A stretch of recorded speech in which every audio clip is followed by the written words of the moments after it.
الشيطان الرجيم بسم الله الرحمن الرحيم وبه نستعين وهو خير المعين وصلى الله على سيدنا محمد وآله الطاهرين.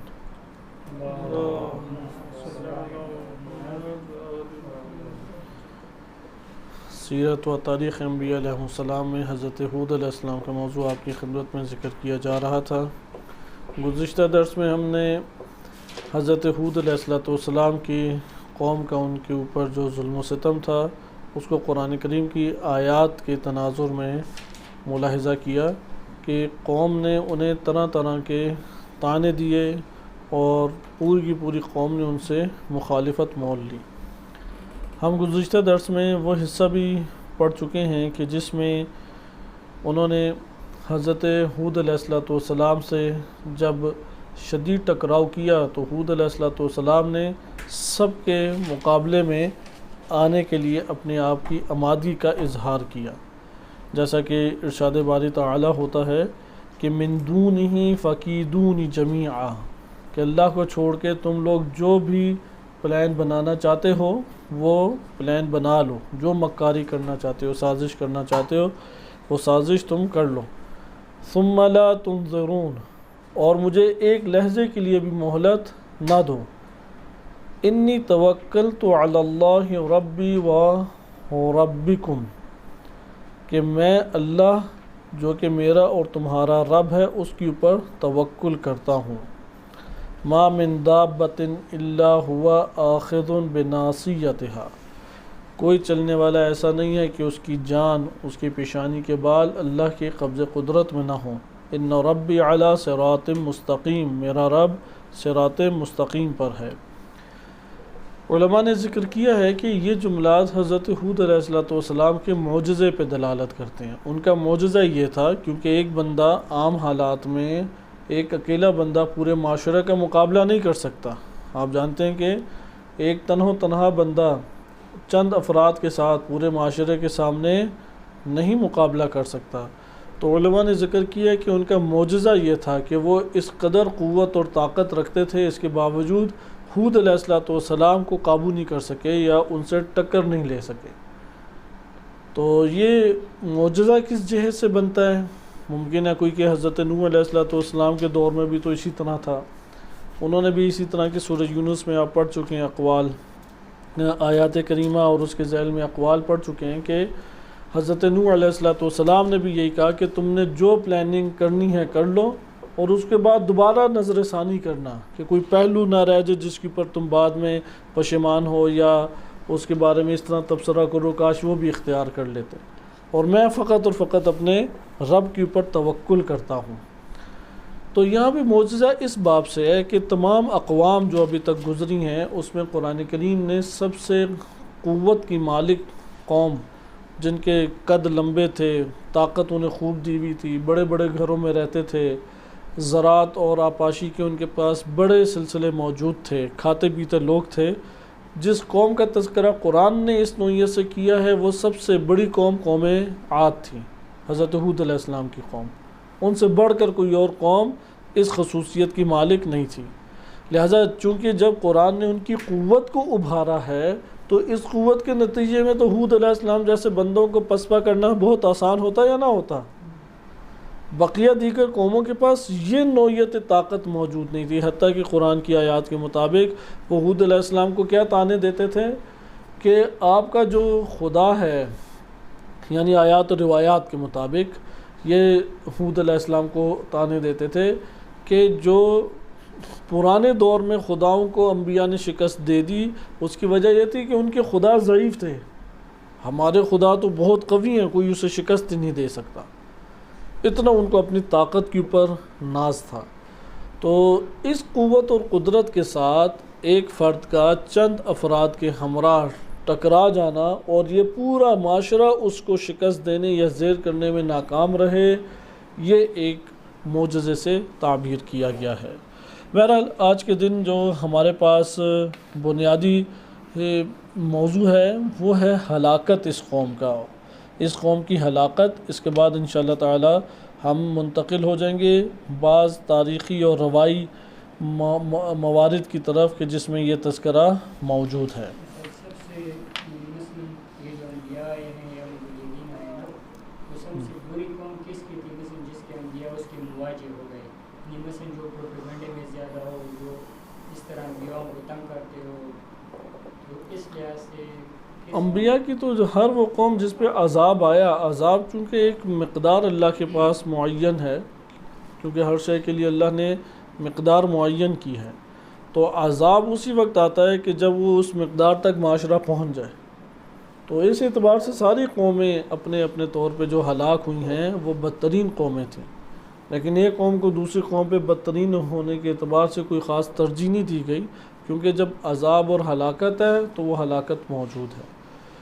اور قرآن کریم نے کئی انواع کے عذاب ذکر کیے ہیں۔ ابھی تک جو ہم عذاب کی نوعیت دیکھ رہے ہیں اس میں ہم نے حضرت نوح علیہ السلام میں طوفان کا عذاب ملاحظہ کیا، اس میں جو عذاب ہے وہ ہوا کا عذاب ہے، اور انشاءاللہ پھر قوم صالح کی پڑھیں گے کہ اس کے اوپر کیا عذاب آیا۔ مطلب یہ کہنا چاہ رہا ہوں کہ مثلا جو ہم نے معیار قرار دیا نا، جو بیان کیا کہ مثلا ان کے قد لمبے تھے، طاقت ان کی زیادہ تھی، میں یہ کہنا چاہ رہا ہوں اگر ہم اس کو مثلا اس دوسرے جہت سے دیکھیں کہ پھر کہیں کہ حود علیہ السلام کا معجزہ تھا، کیونکہ وہ مثلا شرارتی زیادہ تھے، تنگ زیادہ کرتے تھے، فساد زیادہ پھیلا۔ نہیں، فساد تو دیکھیں، یہ جو فساد اور شر ہے، فساد اور شر کا ماخذ تو انسان کا گمراہ ہونا ہے، اہل باطل میں سے ہونا ہے۔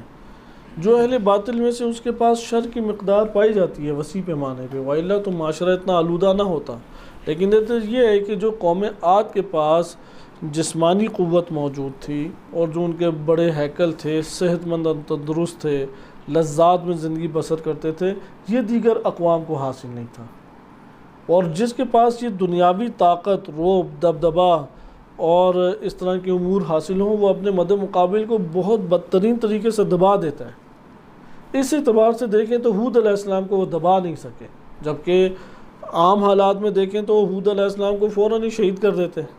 یحییٰ علیہ السلام شہید ہو گئے، عیسیٰ علیہ السلام اٹھا لیے گئے، اسی طریقے سے بقیہ انبیاء علیہ السلام ہے، یونس علیہ السلام کو باہر نکلنا پڑا عذاب کی وجہ سے، حضرت نوح علیہ السلام کو کشتی میں سوار ہونا پڑا، حود علیہ السلام کو کیا کرنا پڑا، اس کا تذکرہ آپ دیکھیں تو ابھی ہم بعض روایات پڑھیں گے، قرآن نے تذکرہ صرف یہ کیا ہے کہ انہوں نے کہا فَمِن دُونِهِ فَكِيدُونِ جَمِيعًا، اس جملے کو کہتے ہیں یہ حضرت حود علیہ السلام کا معجزہ ہے کہ تم اللہ کے علاوہ جس کو بھی مکاری میں شامل کرتے ہوئے میرے مقابلے میں لانا چاہتے ہو لے آؤ، میرا ایک بال بھی تم بگاڑ نہیں سکتے، یعنی یہ تھوڑی سی بھی مجھے ضرر اور نقصان نہیں پہنچا پاؤ گے۔ اس ضمن میں بعض ہمارے پاس آیات ہیں کہ جن میں حضرت حود علیہ السلام کی قوم کے جو بلند و بالا اور قوی ہونے کا تذکرہ ہے، اس کو انشاءاللہ ہم دیکھیں گے۔ لیکن آج کا جو ہمارا موضوع بنتا ہے وہ یہ ہے کہ قوم عاد تباہ و برباد کیسے ہوئی۔ قوم عاد کی بربادی کا تذکرہ متعدد آیات میں وارد ہوا ہے۔ بعض آیات میں سے فتنہ سا تذکرہ ہے جامع طور پہ کہ اللہ سبحانہ وتعالیٰ نے ان کو تباہ و برباد کر دیا اور حود اور ان کے ساتھ جو مومنین تھے انہیں نجات دی، جیسے کہ آپ سورہ اعراف میں مطالعہ پہلے بھی کر چکے ہیں، فَأَنْجَيْنَاهُ وَالَّذِينَ مَعَهُ بِرَحْمَةٍ مِّنَّا، کہ ہم نے حود علیہ السلام اور جو ان کے ساتھ تھے اپنی رحمت کی بنیاد پہ کیا کیا، نجات دے دی۔ وَقَطَعْنَا دَابِرَ الَّذِينَ كَذَّبُوا بِآيَاتِنَا، اور جو ہماری آیات کی تکذیب کرنے والے تھے ہم نے ان کی جڑیں کاٹ کے رکھ دی۔ وَمَا كَانُوا مُؤْمِنِينَ، اور وہ مومنین نہیں تھے۔ اسی طریقے سے ہمارے پاس سورہ ہود میں ارشاد باری تعالی ہوتا ہے وَلَمَّا جَاءَ أَمْرُنَا، کہ جب ہمارا امر آ گیا، نَجَّيْنَا هُودَ وَالَّذِينَ مَعَهُ بِرَحْمَةٍ مِّنَّا، تو ہم نے ایمان لانے والوں حود اور جو ان پر ایمان لائے اپنی رحمت کے سبب ان کو ہم نے نجات دے دی۔ بس جو بھی حجت الہی کے ساتھ ہے وہ اگر شہید بھی ہو جائے تو رحمت الہی میں، زندہ ہو تو تب بھی رحمت الہی میں، یعنی اس کے لیے نجات ہی نجات ہے، اگر وہ مارا جائے تب بھی نجات ہے اور اگر وہ زندہ بچ جائے تب بھی اس کے لیے نجات ہے۔ اس لیے نجات ہے ہی اہل ایمان اور اہل استقامت کے لیے۔ وَنَجَّيْنَاهُمْ مِنْ عَذَابٍ غَلِيظٍ، بڑے سخت قسم کے ہم نے عذاب سے انہیں نجات دی۔ یہ ہمارے پاس آیات اس باب میں تھیں کہ جو آپ نے ملاحظہ کی۔ آگے دیکھیں سورہ احقاف کے بارے میں اور سورہ شعراء میں، اس میں تھوڑے سے قدرے تفصیل کے ساتھ اس چیز کو ذکر کیا گیا ہے۔ سورہ احقاف کو ملاحظہ کریں۔ سورہ احقاف اسی سرزمین کو کہتے ہیں، احقاف جہاں پہ عاد تھے، یعنی حضرت ہود علیہ السلام تو اس سرزمین کو کیا کہا گیا ہے؟ قرآن کریم نے اس کے اوپر مکمل ایک سورہ کا نام بھی رکھا، سورۃ الاحقاف۔ احقاف وہ سرزمین ہے کہ جہاں پہ ہود علیہ السلام رہتے تھے۔ قالو، انہوں نے کہا، اجئتنا لتأفکنا عن آلہتنا، تم فقط اس لیے آئے ہو اے ہود تاکہ ہمارے خداؤں سے ہمیں منحرف کر سکو۔ افک یا افک کہتے ہیں کہ پلٹ دینا، ایک شے سے پلٹ دینا، جھوٹی تہمت لگانے کو بھی افک کہا جاتا ہے۔ تو یہاں پہ بھی یہی کلمات ہیں کہ وہ کہتے تھے قالو اجئتنا لتأفکنا، تم اس لیے آئے ہو تاکہ ہمارے خداؤں سے، ہمارے الہ سے، معبودوں سے ہمیں منحرف کر دو۔ فأتنا بما تعدنا، وہ لے آؤ کہ جس سے تم ہمیں ڈراتے ہو، جس سے اتنا ہمیں خوف زدہ کیے رکھتے ہو، اسے تم لے آؤ، ان کنت من الصادقین، کہ اگر تم سچوں میں سے ہو۔ یہ ہم نے سابقاً بھی آپ نے ملاحظہ کیا تھا آیات میں کہ خداوند متعال کے وعدے کو، عذاب کے وعدے کا یہ تمسخر اڑایا کرتے تھے۔ اچھا، اب جب عذاب آیا ہے تو عذاب کی ان کے اوپر نوعیت کیسی تھی؟ قال انما العلم عند اللہ، وہ جو آئے گا تم لوگوں کے اوپر اس کا علم اللہ کو ہے، ہود علیہ السلام نے جواب دیا۔ وَأُبَلِّغُكُم مَا أُرْسِلْتُ بِهِ، میں تو فقط اور فقط اس کی تمہیں تبلیغ کرتا ہوں کہ جس کے ساتھ میں بھیجا گیا ہوں۔ وَلَكِنِّي أَرَى لَكُمْ قَوْمًا تَجْهَلُونَ، لیکن تم لوگ تو مجھے ایک جاہل قوم دکھائی دیتے ہو، اس کے علاوہ تم لوگوں میں کوئی اصلاً خوبی پائی نہیں جاتی، ایک جاہل قوم ہو۔ یعنی جہالت سے مراد ادھر کیا ہے کہ ایمان نہ لانے والے، علم اور ایمان سے عاری افراد۔ جاہل افراد وہ نہیں ہوتے کہ ایک دفعہ ہوتا ہے نا کہ پیغام ہی نہیں پہنچائے اس لیے جاہل ہے۔ یہاں پہ جہالت کون سی ہے؟ قبول نہ کرنے کی جہالت، اصلاً انہوں نے قبول نہیں کیا۔ پھر آگے ملاحظہ کریں آیت نمبر 24 میں سورہ احقاف، یہ عذاب کے بارے میں آیت ہے، اور انہی آیات کی وجہ سے شیعہ سنی دونوں کتب میں نبی صلی اللہ علیہ وسلم سے منقول ہے کہ جب یہ آندھی طوفان آتا تو خطرے اور خوف کا رسول اللہ اظہار فرماتے تھے، اور وارد ہوا ہے بعض کتابوں میں کہ حضرت صلی اللہ علیہ وسلم فرماتے کہ مجھے خدشہ ہے، ڈر ہے کہ کہیں اس میں عذاب نہ چھپا ہو۔ اب قوم عاد اپنے طور پہ عام زندگی بسر کر رہی ہے، آئے روز یہ تانے دیتی تھی۔ گزشتہ درس میں بھی آپ سورہ ہود کے ذیل میں اور سورہ اعراف کے ذیل میں یہ تانے سن چکے ہیں قوم کے۔ ان لوگوں کے طعنوں کے نتیجے میں حضرت ہود علیہ السلام صرف اتنی سی بات کرتے کہ جو قرآن نے ذکر کی، قال انما العلم عند اللہ، اس کا علم اللہ کے پاس ہے، اور آئے گا تو برے طریقے سے آئے گا، پھر تم میں سے کسی کی بچت نہیں ہے، اور مجھے تم ایک جاہل قوم دکھائی دیتے ہو۔ اب آ گیا یہ عذاب۔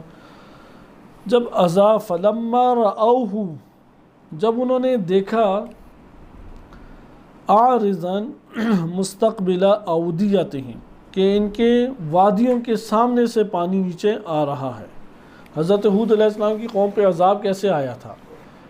در حقیقت تیز بارش ہوئی تھی، آہستہ آہستہ بادل آئے، بادلوں کا سما پیدا ہوا، پانی بہنے لگ گیا اور ہوائیں چلنے لگ گئی، تو وہ ان سے بڑے محظوظ ہو رہے تھے۔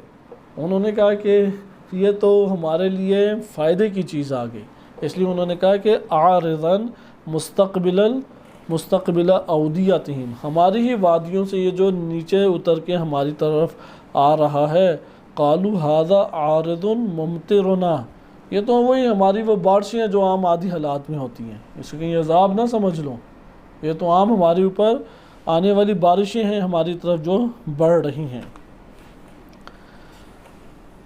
بل ہوا مستعجلتم بہ، بلکہ قرآن کہتا ہے یہ وہ ہے کہ جس کی تمہیں بڑی جلدی مچی ہوئی تھی، یہ وہ نہیں ہے کہ جس پانی کا تم بڑا انتظار کرتے تھے اور یہ تم لوگوں کے وادیوں سے پانی بہہ رہے ہیں، بلکہ یہ در حقیقت کیا ہیں، یہ بادل، برسنے والے بادل جو ہیں، یہ وہ ہے کہ جس کی تمہیں بڑی جلدی مچی ہوئی تھی۔ مستعجلتم بہ ریح فیہا، ان بادلوں اور بارشوں میں کیا ہے؟ ایک ہوا ہے، ہوا۔ ریح فیہا عذاب علیم، یہ جو ہوا ہے اس میں کیا ہے؟ اللہ نے ایک دردناک ترین عذاب رکھا ہے۔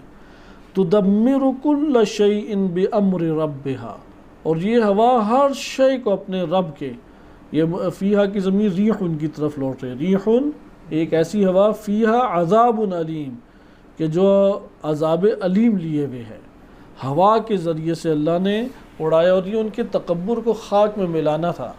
انسان اپنی زندگی میں سب سے زیادہ جس کو ہلکا جانتا ہے، جس کو سب سے زیادہ ضعیف دیکھتا ہے، وہ کون سی چیز ہے؟ جس کا اصلاً کوئی وزن ہی نہیں محسوس کرتا، وہ ہوا ہے۔ ہوا کو خود ایجاد بھی کرتا ہے، ہوا اس میں زندگی بسر کرتا ہے، اس کے رخ موڑ لیتا ہے چیزوں کو کھڑا کر کے۔ تو اللہ تعالیٰ نے اسی ہوا کے ذریعے سے ان کو گرایا۔ لہذا دیکھیں، یعنی نوح علیہ السلام کی قوم وہ کس سے ہلاک ہوئی؟ پانی سے۔ عاد اور جناب ہود علیہ السلام کی قوم عاد کس سے ہلاک ہوئی؟ ہوا سے۔ ہوا کی اب صفات دیکھیں کیسی ہوا چلی۔ تدمر کل شیء بامر ربہا، اپنے رب کے امر سے ہر شے کو کیا کرنے والی ہے؟ برباد کر دینے والی ہے۔ فاصبحوا لا یرا، ان لوگوں نے الا مساکنہم، صبح جب اٹھے تو کیا صبح کی حالت کیا تھی؟ فاصبحوا، وہ کیا کر دیے گئے؟ صرف اور صرف ان کے گھر رہ گئے اور کچھ بچا ہی نہیں۔ ایسا توڑ موڑ کے رکھ دیا ہوا نے کہ کوئی بھی چیز اپنی جگہ پہ بچی نہیں۔ لا یرا الا مساکنہم، فقط اور فقط ان کے گھر رہ گئے۔ یہ ہے کہ ایک ہولناکی۔ ابھی تو آپ ہوا کی اور صفات اگلی آیات میں دیکھیں کہ ہوا نے کس طریقے سے ان کو، جس طرح آپ نے گرائنڈر نہیں دیکھا، ہر چیز گرائنڈر میں جب چلتی ہے تو وہ مکس کر کے ایک کو ادھر اٹھا کے پھینکے، ایک کو ادھر اٹھا کے پھینکتی ہے۔ تو ادھر بھی صرف ان کے گھر رہ گئے، وہ بیچارے سارے کے سارے کیا ہو گئے؟ ایک نو گرائنڈ ہو کے رہ گئے۔ کذالک نجزی القوم المجرمین، اسی طریقے سے ہم قوم مجرمین کو جزا دیتے ہیں۔ وَلَقَدْ مَكَّنَّاهُمْ فِي مَا إِن مَّكَّنَّاكُمْ فِيهِ، کہ پھر آگے آیات ہیں۔ یہ سورہ احقاف تھا، احقاف تھی کہ جس میں آپ نے تذکرہ سنا۔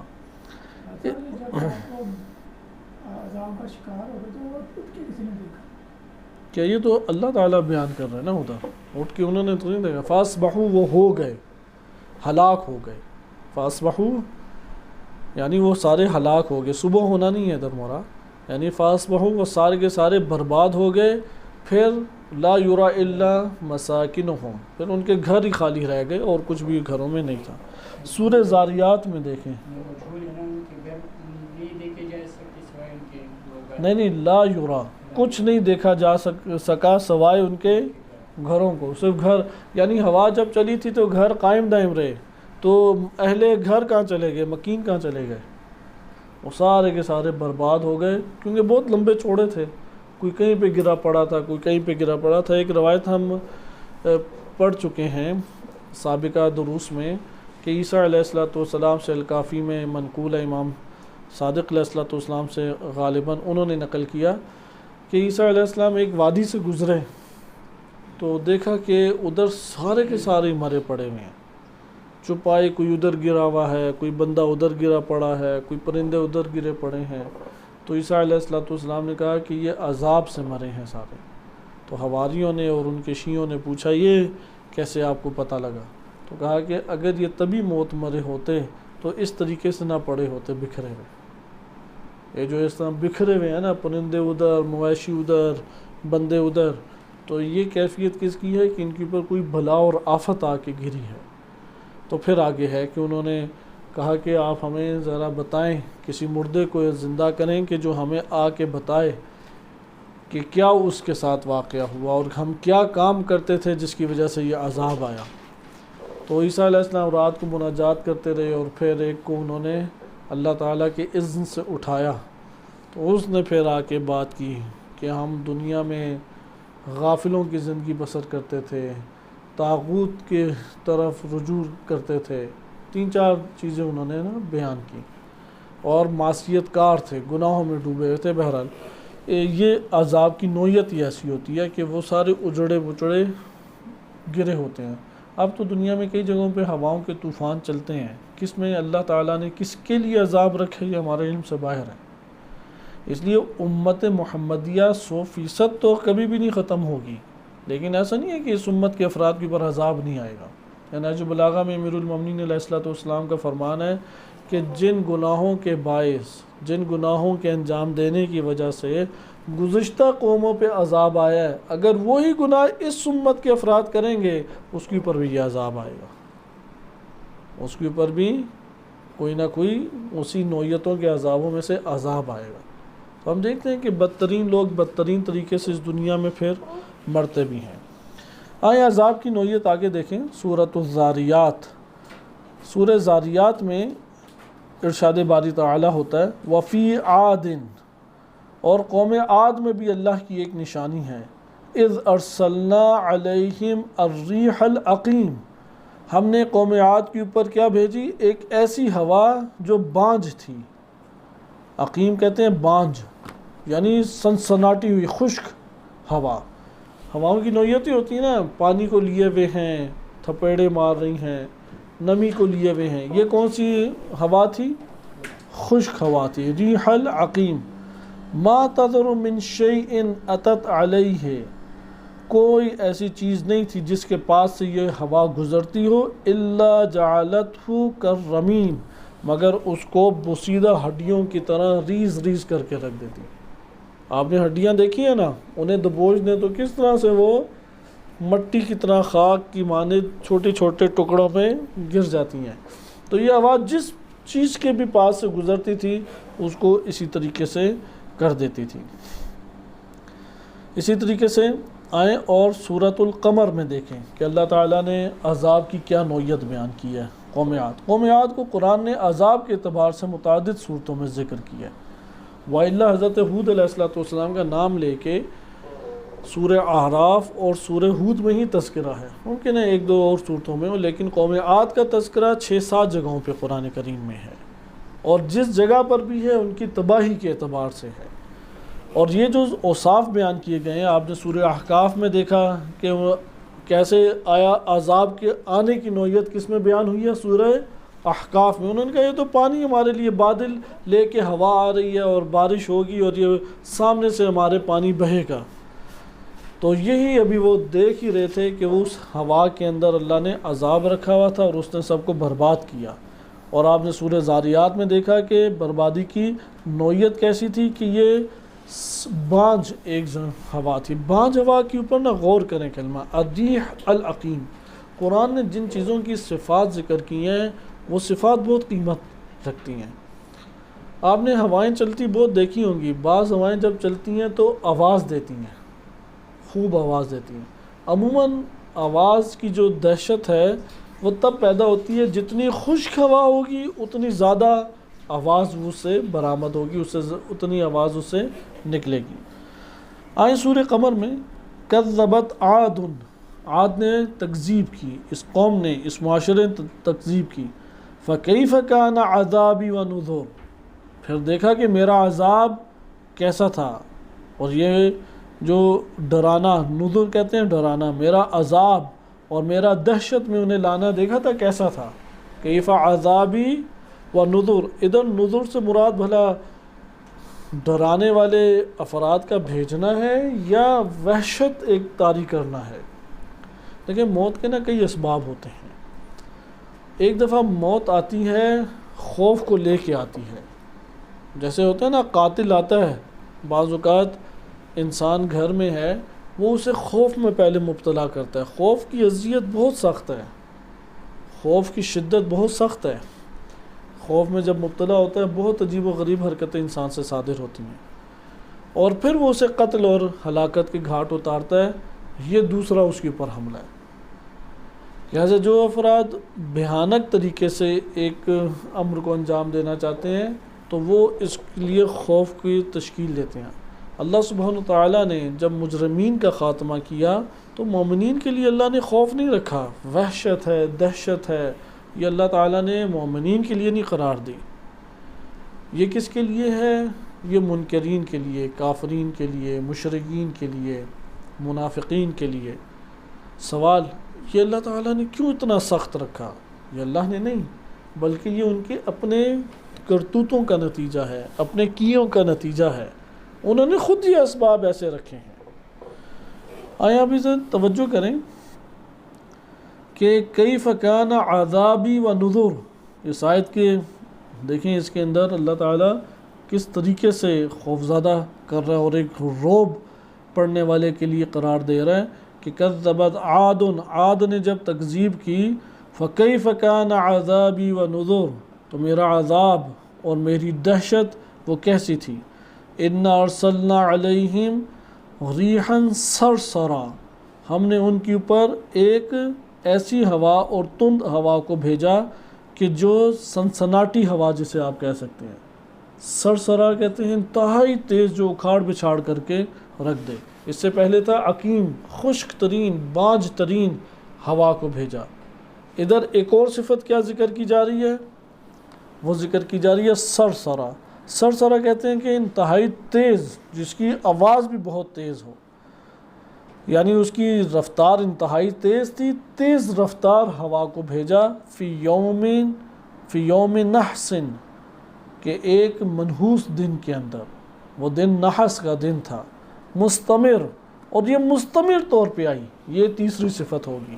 آپ دیکھیں ہواؤں کی کتنی قسمیں پڑھ چکے ہیں۔ ایک ہے کہ ریح فیہا عذاب علیم، عذاب علیم۔ تب عذاب علیم کی تشریح قرآن کیسے کر رہا ہے؟ کہا کہ الریح العقیم، یہ ایک تشریح، اور جہاں سے بھی گزرتی تھی کیا کر دیتی تھی؟ اس کو بالکل گویا کہ بھوسا بنا دیا، صحیح ہے، ریز ریز کر دیا کرتی تھی، کر رمیم کر دیتی ہے۔ رمیم کہتے ہیں ہڈیوں کا چورا، چورا نہیں ہوتا ٹکرائیں تو ایک شے جب زور سے دوسری شے سے ٹکراتی ہے تو وہ چورا چورا ہو جاتی ہے۔ تو یہ ہوا کی ہمارے پاس دوسری صفت ہوگی، یعنی عذاب علیم والی ہوا کی صفات آپ دیکھیں جو قرآن ذکر کر رہا ہے۔ تیسری صفت ہے کہ اس کے اندر ریحن سرسرا، سنسناٹی آوازیں دیتی، تیز رفتار، یہ آندھی، تند آندھی والی یہ ایک ہوا تھی، طوفان تھا۔ اور چلا کس دن؟ یوم نحس، اللہ نے عذاب والے دن کو یوم نحس قرار دیا۔ ویسے لوگ سوال کرتے ہیں نا کہ کیا قرآن میں تذکرہ ہے کہ دن بھی بد ہوتا ہے؟ تو یوم نحس جو عذاب کا دن ہے وہ دن نحس ہے، لیکن وہی والا دن نحس ہے، نہ کہ بعد کے ایام۔ اچھا، پھر چوتھی صفت کیا ہے؟ مستمر، مسلسل چلنے والی یہ ہوا تھی۔ تنزع الناس کأنہم اعجاز نخل منقعر، لوگوں کو اس طرح سے اٹھا اٹھا کے پھینکتی تھی۔ تنزع الناس، یہ ہوا لوگوں کو اٹھا اٹھا کے اس طرح سے پھینکتی تھی جس طریقے سے کھجور کے گرے ہوئے تنے ہوں، جیسے ہوتے ہیں نا کھجور، اکھڑے ہوئے کھجور کے تنے ہوتے ہیں۔ آپ نے کیونکہ عربوں میں بالخصوص کھجور کے ہوتے تھے، کھجور کے تنے نا کافی بڑے بڑے ہوتے ہیں، یا ان کی چھال آپ نے دیکھی ہوگی، ان کے مختلف طرح کے تنے ہوتے ہیں، کبھی ایک ادھر پڑا ہوا ہے، ایک ادھر پڑا ہوا ہے، اوپر سے وہ مارتے ہیں نا تو ایک ادھر گرتا ہے، ایک اس سائڈ گرتا ہے، ایک اس سائڈ گرتا ہے۔ یہ منظر کشی کی ہے کہ ہوا نے بھی پھر انہیں اٹھا کے اس طریقے سے مارا، ہڈیاں ان کی چور چور ہو گئیں، اور دور دراز مختلف جگہوں پہ بکھرے ہوئے یہ پڑے ہوئے تھے کہ ہوا انہیں اٹھا اٹھا کے مسلسل پھینکتی رہی۔ فَكَيْفَ كَانَ عَذَابِ وَنُذُرِ، دیکھا تم لوگوں نے میرا عذاب اور میری دہشت کیسی ہوتی ہے۔ وَلَقَدْ يَسَّرْنَا الْقُرْآنَ لِلذِّكْرِ، ہم نے قرآن کو ذکر کے لیے آسان بنایا ہے۔ فَهَلْ مِن مُدَّكِرٍ، تو کیا کوئی ہے نصیحت کرنے والا؟ یہ آپ نے سورہ قمر میں بیان دیکھا، ہوا کا، طوفان کا اور عذاب کا۔ آ جائیں اگلی سورہ، سورہ حاقہ۔ سورہ حاقہ میں بھی اسی طریقے سے اللہ سبحانہ و تعالیٰ نے عذاب کی نوعیت بیان کی ہے۔ اگر عذاب کی نوعیتوں پہ غور کرے انسان، اس برے انجام سے ہمیشہ ہمیشہ محفوظ ہونے کی کوشش کرے گا۔ جیسے ہم نے ایک موضوع چھیڑا کہ کیسے ہمیں ان حقائق کا علم ہے، تو ادھر ہم نے ان چیزوں کا مطالعہ کیا کہ ان حقائق کے علم کی کئی راہیں ہیں، ان راہوں میں سے بلا شک و شبہ قرآن کی یہ نصیحتیں ہیں۔ اس لیے اب آپ دیکھیں عذاب عاد، عذاب عاد میں جو عذاب آیا قوم عاد کے اوپر، اگر بعض آپ اس قوم کے مزاج کے اوپر اگر دیکھیں، دقت کریں، تو آپ کو معلوم ہوگا ان لوگوں کو محسوس ہوتا تھا کہ ہمارے اوپر عذاب آئے گا، ان لوگوں کو یہ احساس ہوتا تھا کہ ہم لوگ بھی تباہ و برباد ہوں گے۔ اس کا یہ مطلب ہوا کہ انسان کو اپنی زندگی میں کبھی یہ احساس یعنی وجدانی طور پہ نہیں محسوس ہوتا کہ میں ہلاکت کی طرف جا رہا ہوں۔ انسان آج کے دن جس طرح سے بسر ہو رہا ہے اس کا کل کو ویسا ہی دیکھنا چاہتے ہیں۔ جو ہمارے ہاں بعض افراد کرونا سے قریبیوں کی، جو ہمارے قریبی افراد تھے ان میں سے بعض کی اموات ہوئی ہیں، ڈیتھ ہوئی ہے، تو ان کا نفسیاتی یہی والا اصل مسئلہ تھا۔ وہ مثلا آج کے دن بیٹھے ہیں اپنے بیوی بچوں کے ساتھ، یا آج کے دن صحت میں بیٹھے ہوئے ہیں، کھا پی رہے ہیں، کوئی ایسی درد و تکلیف بھی نہیں ہے، اچانک وہ سانس کا لیول جو ہے وہ اوپر نیچے ہوتا ہے اور ڈاکٹر کے پاس جانا مجبوری بن جاتی ہے۔ اب ڈاکٹر کے پاس جاتے ہیں تو ڈاکٹر چیزیں لگا دیتا ہے، اب پورا ماحول تبدیل ہو گیا یا نہیں؟ کہاں یہ پرسکون ماحول تھا کہ گھر کی دنیا ہے، صحیح کھا پی رہا ہے، بیوی بچے اس کے سامنے ہیں شخص کے، اب بالکل ماحول تبدیل، ایک ادھر کرا رہا ہے، اس کے ساتھ ایک اور بیڈ ہے، پھر دوسرا مسئلہ ہے اس کے پاس آ جا کوئی نہیں سکتا، آنے جانے پہ پابندی، مگر یہ کہ چند منٹوں کے لیے۔ پہلی رات تو وہ صبر سے گزار لیتا ہے، دوسرے دن وہ خواہش کرتا ہے کہ وہی منظر جو میں ابھی چند گھنٹوں پہلے گزارا تھا وہ دوبارہ لوٹ کے آئے۔ وہ فون پہ بار بار تذکرے کرتا ہے، وہ ڈاکٹروں کی منت سماجتیں کرتا ہے کہ مجھے جانے دو، پھر شکوے شروع کر دیتا ہے یہ ڈاکٹر ہی مجھے مارتے ہیں۔ اس ڈپریشن کی وجہ سے اس کی سانس کا لیول اور خراب ہونا شروع ہو جاتا ہے، اور یہ جو ڈپریشن اس نے لیا اپنے ذہن کے اوپر، اس نے ایک بوجھ لیا، جیسے آپ نے ادھر دیکھا ہوگا، شک ہے کہ پتہ نہیں کرونا ہے یا نہیں، کئی چکر انسان لگاتا ہے، یہ اگر گرفتار ہو گیا یہ تو بہت جلدی موت کے قریب چلا جائے گا۔ ہر وہ بندہ کہ جو تھوڑے سے مرض کے اوپر فوراً اس طرح کے امور انجام دینے لگ جائے، اس کا تو ہسپتال جانے میں وہ قابو سے نکل جائے گا، کیونکہ نفس نہیں اسے قابو کرتا، تو اب وہ پھر آئی سی یو میں پہنچ جاتا ہے۔ آئی سی یو میں تو مردے پڑے ہوئے ایک نو کے، اس کے لیے مسلسل وہاں پہ پھر آکسیجن ہے، تو پھر یہ اپنی اسی ڈپریشن کی وجہ سے اس دنیا سے چلا جاتا ہے۔ اس لیے انسان کو احساس نہیں ہوتا کہ کل کا دن میرا وہ بدتر ہے، کیونکہ کل کا دن تو خوشحالی کا دن نہیں ہے۔ جو زندہ ہیں ان کے لیے بڑھاپا، جو صحت مند ہیں ان کے لیے مرض، جو اچھے کھا پی رہے ہیں ان کے لیے وہ ساری چیزیں نکلنی ہیں۔ اگر اپنے نفس کو یہ بات نہیں سمجھائیں گے تو بالآخر اس کا شکار ہو جائیں گے ہم۔ اور عموماً وہ افراد، آپ یہ ایک سروے کر کے دیکھ لیں کہ اگر جوانوں میں کوئی جوان گیا ہے وہ صرف اس ڈپریشن کی وجہ سے گیا ہے، نفسیاتی مرض، یعنی نفسیاتی جو اس کے اوپر اثر پڑا ہے اس نے اس کو برباد کیا ہے۔ جیسا یہاں پہ بھی دیکھیں، ان لوگوں کو اصلاً احساس ہوتا ہی نہیں تھا کہ ہمارے اوپر کوئی مشکل آئے گی، ہمارے اوپر کوئی تنگی آئے گی، ہمارے پہ سختی آئے گی۔ مذاق اڑاتے تھے، وہ اپنی اسی دنیا میں وہ مصروف تھے، آدھی زندگی گزارتے تھے۔ وہ سمجھتے تھے کل کا دن ویسا ہی ہے جیسا آج کا دن ہے۔ اس لیے یہ بار بار انبیاء علیہ السلام، قرآن کریم کی آیات، عقلاء، دانا افراد یہ بار بار نصیحت کرتے رہے، کل کا آنے والا دن تمہارے آج کے دن کی مانند نہیں ہے۔ اس لیے یہ توقع دل میں رکھو ہی نہ اپنے کہ آئندہ آنے والا جو کل کا دن ہے وہ مثل آج کا دن ہوگا۔ اگر چند سال اس طرح سے گزر بھی رہے ہیں تو یہ تمہاری غفلت ہے کہ تم اسے برابر سمجھ رہے ہو، جبکہ وہ برابر نہیں ہے۔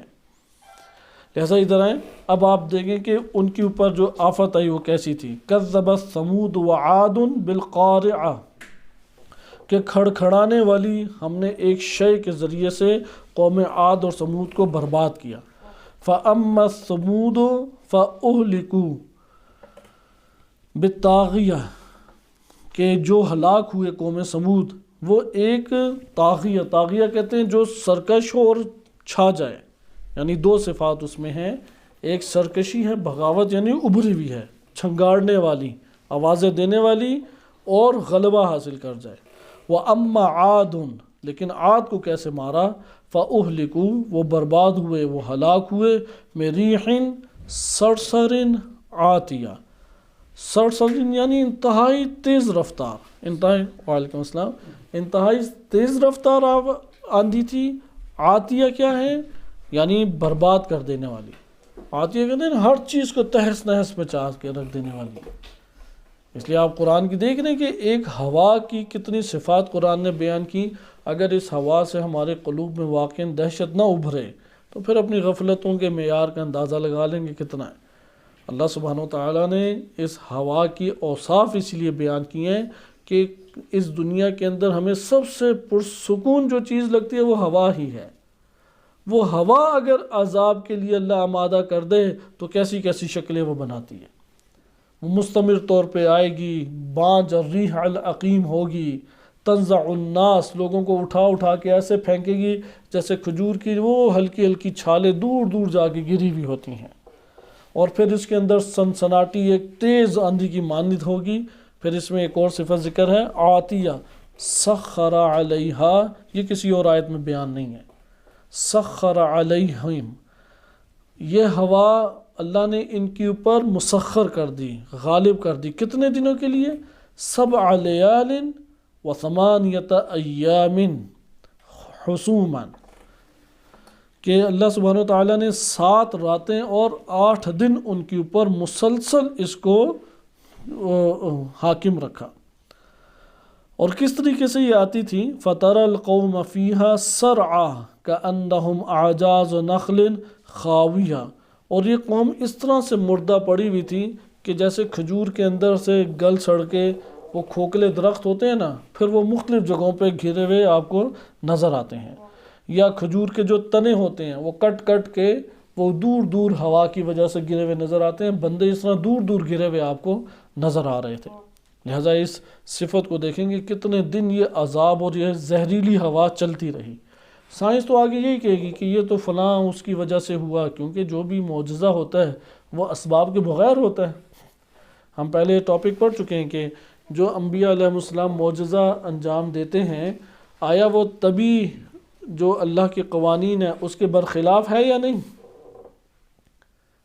نیچر آپ ہے نا، نیچرل جو ہمارے پاس ہیں طبی قواعد، ان کے خلاف ہے یا نہیں ہے؟ کیا آپ لوگوں کا علم کہتا ہے؟ مثلا عصا اچانک اژدہا بن گیا تو یہ طبی قواعد کے خلاف ہے یا نہیں؟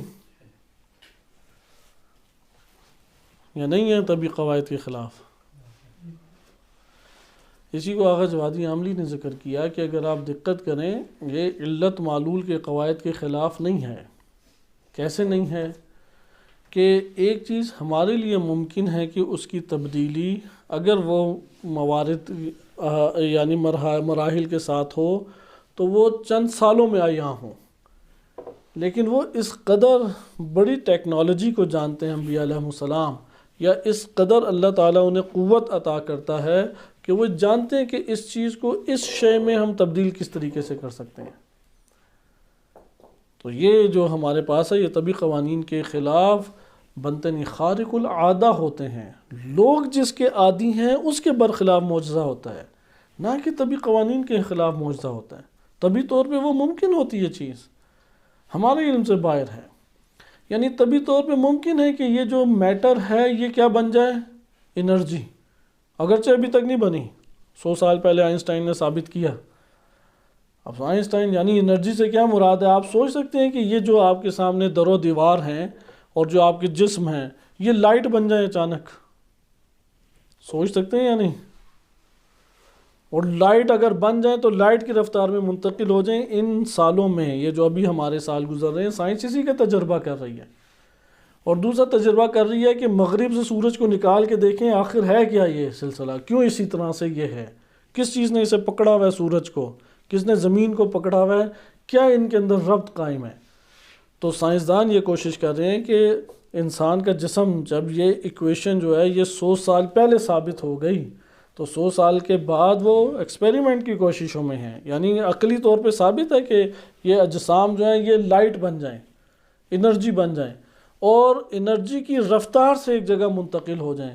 پھر آپ بھی کہیں گے، آپ ارادہ کریں گے مثلا جہاں امریکہ پہنچنا ہے امریکہ پہنچ جائیں گے، ارادہ کریں گے آپ کہاں پہنچ جائیں گے، پاکستان پہنچ جائیں گے، اگر انرجی میں منتقل ہو گئی۔ وہ انرجی میں منتقل کرنا چاہتے ہیں انسان کے جسم کو، جسم پھر واپس میٹر میں تبدیل ہو جائے، یعنی مادے سے انرجی یا لائٹ اور لائٹ سے پھر مادہ۔ اب یہ خلاف طبیعت ہے کیا چیز؟ نہیں، خلاف طبیعت نہیں ہے، ہم لوگ اس کے عادی نہیں ہیں، خارق العادہ ہے، یعنی عادت لوگوں کی اور معاشروں کی جو عادت ہے دیکھنے کی اور ان کی عادی زندگی میں جو امور برپا ہیں اس کے برخلاف ہوتا ہے معجزہ۔ نیچر کے مقابلے میں برخلاف نہیں ہے وہ، نیچر میں یہ توانائی اللہ تعالیٰ نے رکھی ہے کہ وہ اس طرح سے چیزیں جو ہیں وہ تبدیل ہو کے پہنچ جائیں یا واپس آ جائیں۔ بہرحال یہاں پہ آپ ملاحظہ کریں کہ اللہ سبحانہ وتعالیٰ نے جب یہ ہوا چلائی تو سائنسدان تو آ کے کہیں گے فلاں سیارے کی وجہ سے ایک زہریلی ہوا چلی اور اس دور میں اتنے لوگ مر گئے، ہم یہ تحقیقات کی صورت میں ممکن ہے آ جائے، اور جو ہوا چلی ہوگی اس کے اسباب اللہ نے رکھے ہیں۔ خدا کی یہ جنود اللہ تو بہت سارے ہیں نا، کثیر ہیں، ابابیل بھی جنود اللہ بن جاتے ہیں، چھوٹے چھوٹے کیڑے، ایک مچھر اللہ کا لشکر بن کے نمرود کا جو ہے وہ خاک میں سر ملا دیتا ہے، چھوٹی سی چیز ہے۔ یہ پانی کے موجے ہیں، اگر پانی کی موجوں کو اللہ تعالیٰ نے رحمت بنانا ہے تو وہ معصوم سے موسیٰ علیہ السلام کو ایک صندوق میں بچا لیتا ہے، اور عذاب بنانا ہے تو کتنے جیدار افراد تھے، کتنے صحت مند افراد تھے، اٹھا اٹھا کے ان طوفانوں نے زمین کے اوپر پھینکا۔ اسی طرح یہ ہوائیں ہیں، یہ رحمت کی ہوائیں بن جائیں تو دنیا میں زندگی برپا ہو جاتی ہے، یہ ہوائیں اگر عذاب کے لیے بن جائیں تو پھر ابھی آپ نے جس طرح سے دیکھا ہے کہ کررمیم کہ چورا چور ہڈیوں کی مانند چیز کو بنا دیتی ہیں۔ آئیں اب آپ اس میں دیکھیں، سخرہ علیہم 7 لیال و 8 ایام، 7 راتیں اور 8 دن یہ مسلسل ان کے اوپر سنسناٹی تیز تند ہوائیں چلتی رہیں۔ اور فطر الحسوماً فطر القوم، آپ قوم کو دیکھیں گے کس حالت میں، فیہا سرعا، یہ اس طرح سے اوندھے منہ گرے ہوئے کٹے پٹے ادھر ادھر گرے ہوئے ہیں کہ کأنہم اعجاز نخل خاویہ، جیسے یہ درختوں کے